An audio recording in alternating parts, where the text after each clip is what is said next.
Right, let's get the playthrough of the main game started.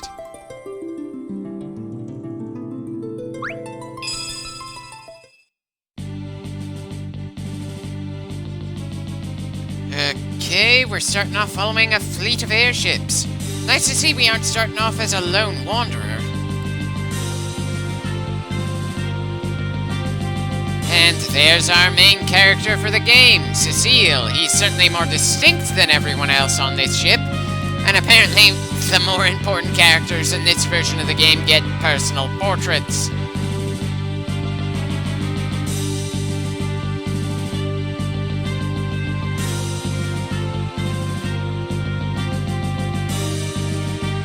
Innocent people? Well, that's certainly news to me. We're getting a flashback to the massacre. I kind of wish we had some active part of it so the player can get some of the same guilt that Cecile and his troops are feeling at the moment. Hell, I'm not even seeing Cecile personally slicing anyone here. Seems the old bearded man is a survivor. Should I bother asking how you store a crystal that large for transportation?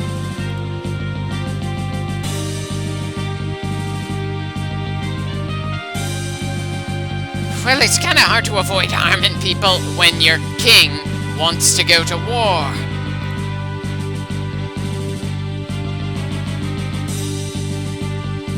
Well, it was unpleasant, no argument there. We definitely did not come out of that smelling like roses. Though again, I feel like the player should have taken some part to help drive the point forward that at this point we're villains to some degree or another. As if the fact that our main character is wearing spiky black armor isn't hint enough.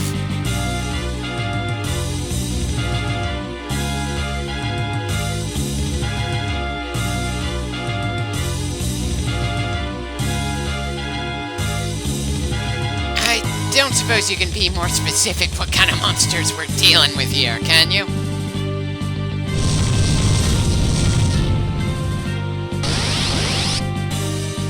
Well, at least now I see why we weren't told just what we were dealing with. I'm not even really sure if I should be intimidated or just find that design cute.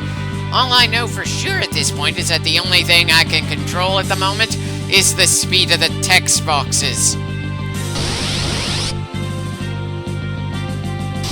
Red Fang and Blue Fang are usable items that cause some spell work to happen without actually spending MP. I would have preferred to see our main character fighting against the hostiles with his sword to get a sense for how strong he actually is, but I suppose we'll see plenty of that when I take control later on. And I certainly do like the fact that the airship looks a bit messed up after the fights. Will we ever see the broken crates and claw marks on the ground ever again, or is that just distinct to this specific scene?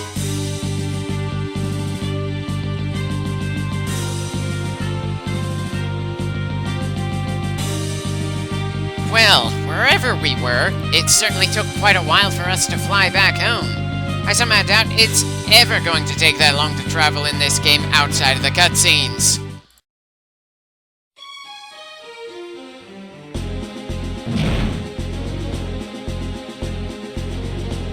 Can't really say if it was well done since I haven't gotten to actually do anything yet.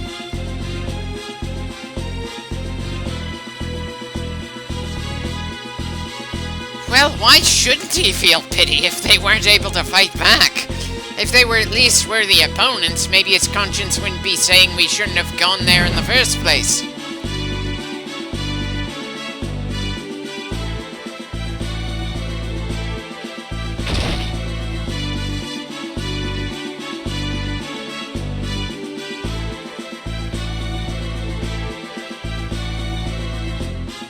So what kind of bastard is it that wants to talk to the king alone? Is he just an ass-kisser, or is he manipulating the king? It's kinda hard to tell since this is just our first interaction with either of them.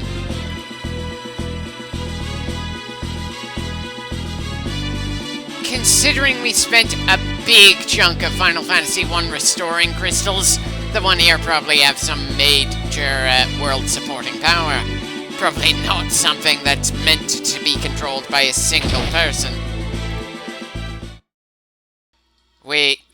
why did the music disappear on us?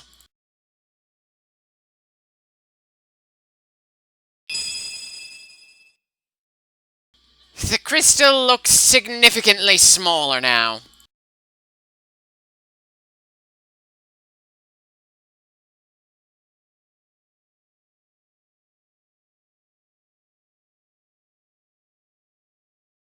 You should have just kept on walking, Cecile.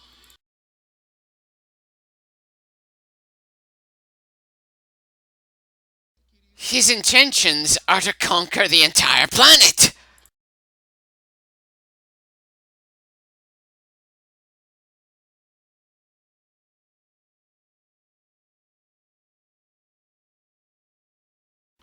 Well, he's quick to consider us treasonous when Cecile was the only reason the Red Wings weren't running in here demanding answers for what they had to do.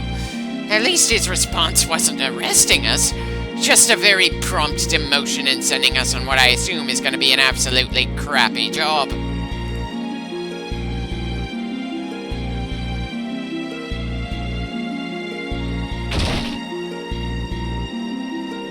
Part of me can't help wondering what's the point of the portraits if you can't see anyone's face. The other just feels like Kane's helmet has to be one of the most impractical but cool-looking helmets I have ever seen.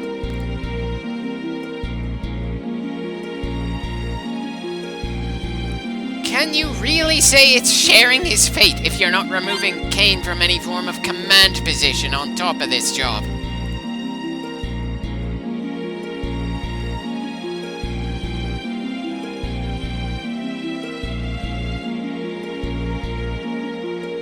Considering the King's current attitude, I'm not sure I'd want to be forgiven by him. But then I've never been the type to like working under someone completely unwilling to take even the lightest of criticism. Ah well, at least now we're actually able to control more than the text box speed. Time to explore the castle and see what everyone has to say in it.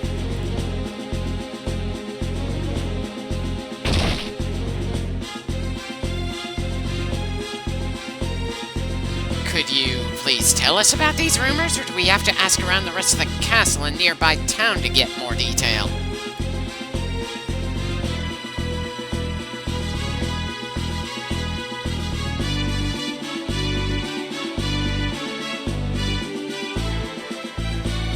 Just because they're your responsibility doesn't mean a friend won't feel guilty for setting up the circumstances.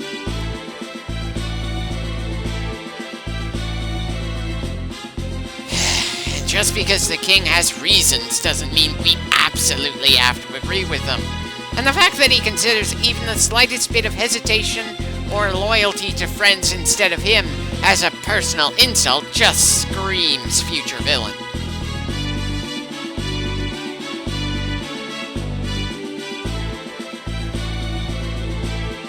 Well, it's kinda hard to become bored with your story when you kept it so short.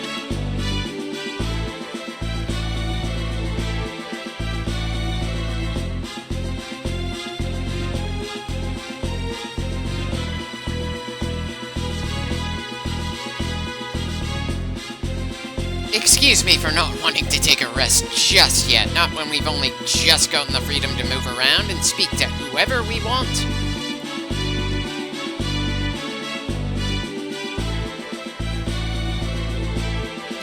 Well, nice to know that the regular soldiers are at least confident in our combat prowess.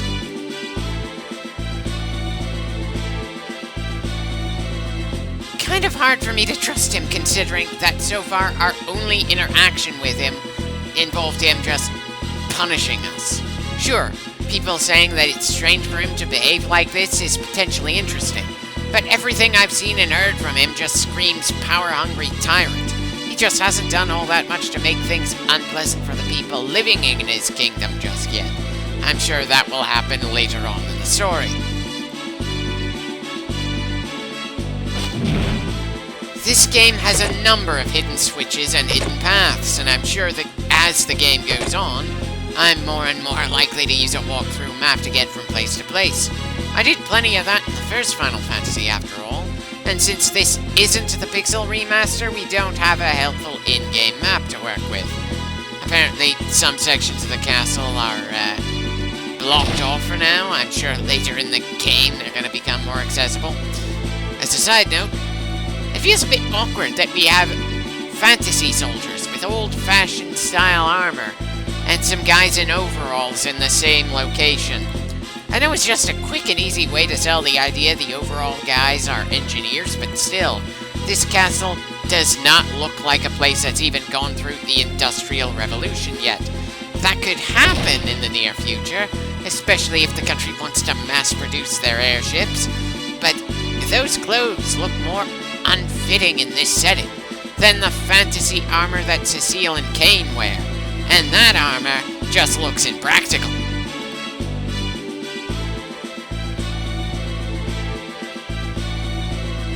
Huh.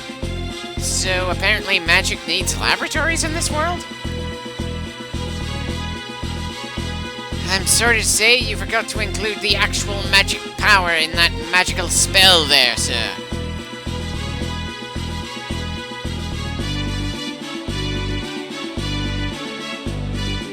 I'm sure it's a rather tiring process to have to develop brand new kinds of spells. I'm also sure that you probably need more than just a very cramped room in a basement in order to experiment and test out whatever interesting spell ideas you've managed to make. Hell, more often than not in fiction, magicians tend to just become scholars that try to discover and rediscover old spells that other people had happened to come up with. I can't think of too many mages that ever invented anything fresh.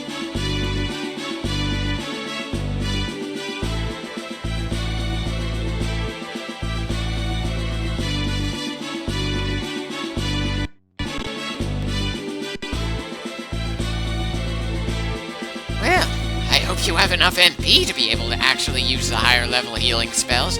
It's gonna be frustrating to know how to do something and just not have the internal reserves to be able to actually pull it off.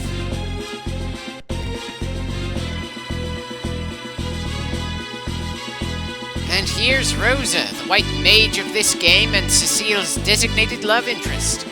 I actually kind of appreciate the fact that the two are explicitly together from the start. We don't have any of that forced drama of will they, won't they that a lot of romance stories go for. Granted, I would have liked for the two to feel like they legitimately bounce off of each other well and had some great chemistry and back and forth. Instead, they feel like one of those very old medieval romances where the woman is always supportive but worrying, and the man is always protective and occasionally emotionally leans on her. It's a solid foundation to be sure, but I would have liked a bit more substance to it. Something to help flesh it out a bit more from the base tropes.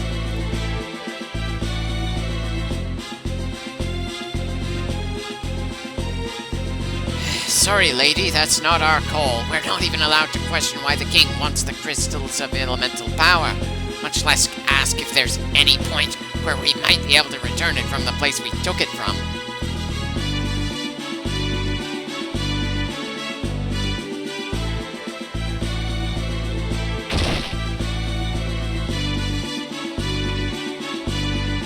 Well, that's certainly a distinctive-looking sprite. Though it's a bit odd that his sprite has brown hair for his beard, and his portrait makes it a bluish-black. It doesn't really matter all that much, I'm sure, but it is still kind of an interesting mistake there.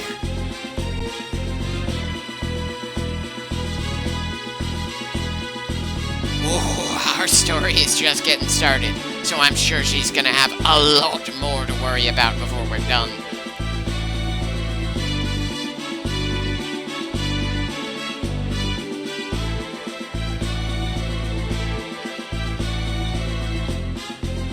Yeah, really feels like the rest of the kingdom hasn't fully gotten the memo that the king is a tyrant right now. Makes me wonder what he was like before he decided to try to take over the world.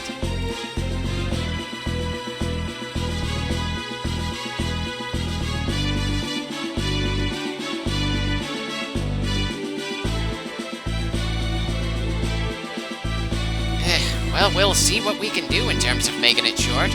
It's not like I even know how far Mist is from Baron, much less how many fights we're gonna get into on the way over there.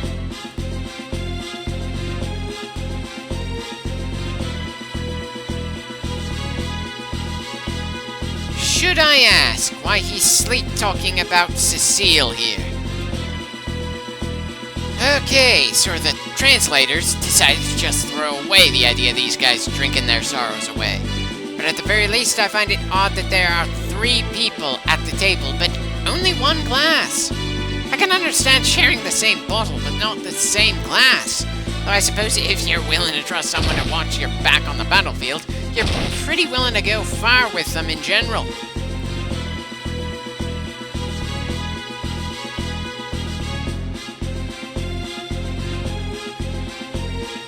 Kinda surprised that Cecile still has a personal servant considering he was demoted, which kinda makes me wonder what kind of social rank he has outside of his military ranking.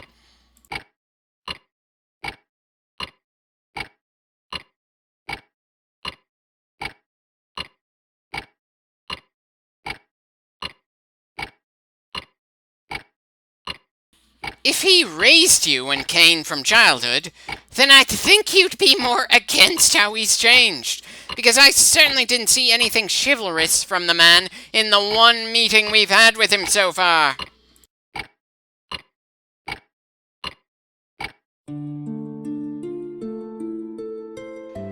Well, she's certainly bold to enter his bedroom in the middle of the night dressed like that. But I suppose you need a bit of boldness to constantly wear that bikini thing anyway. Maybe that's why Cecile sleeps in that armor. He doesn't want to make it easy for her to have her way with him if he's not feeling it.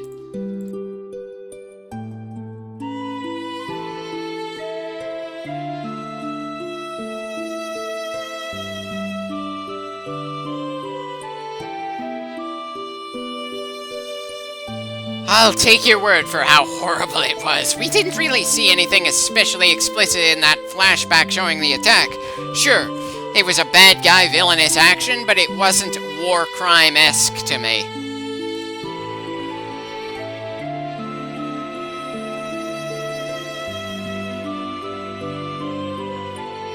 Well, it's hard to argue with that.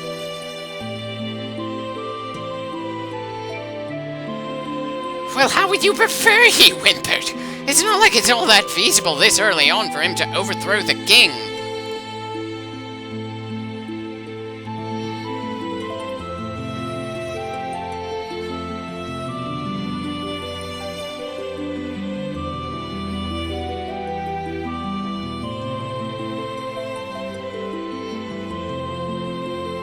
If him saying he's gonna be fine doesn't reassure her, I don't see anything he could possibly say changing her mind. Can never what? Share a bed together? You two already seem like an item, even if it's not an especially compelling pairing.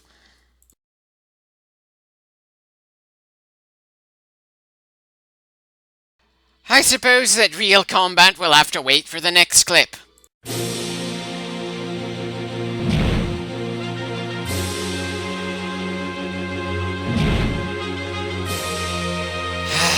I swear, that tune never gets old.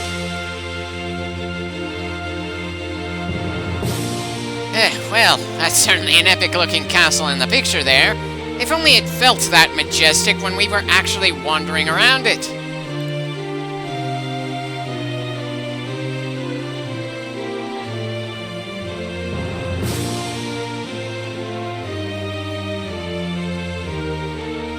Well, the airship must be pretty new tech since I don't see any designated landing pads on that castle.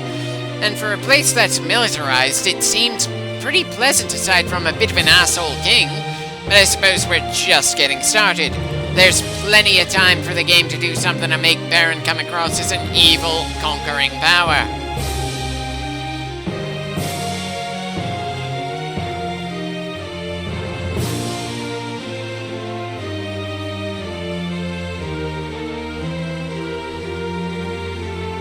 Well, it'd be a bit awkward if the crystals could speak to us, but then I doubt that even Final Fantasy would ever get that absurd.